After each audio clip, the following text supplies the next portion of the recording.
पहिला कति वर्ष पहिले 40 साल 40 सालमा 40 सालको खोप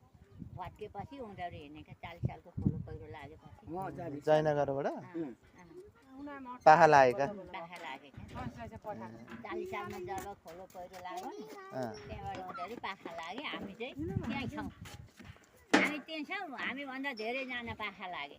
40 सालको खोलो पहिरोमा अहिले हामी मात्रै यहाँ छौँ लम्मा पनि हिँडेको थियो पुसे होइन सुन्नु न लम्मा पुरै खोला कत्रो आएको थियो ठुलो नै सबै बगाउने नै आएको थियो नि घरहरू सबै बगायो सबै टोक लागेको त्यहाँ छेत्री पनि थियो लिम्बू पनि थियो राई पनि थियो सबै थियो त्यहाँ यो बक्रा खोलाले पानी थियो जम्मै थियो अनि त सबै टाकटुकै बगायो होइन 40 सालमा हाम्रो त सबै सम्पूर्ण झन् बगाएको घर चाहिँ बगाएन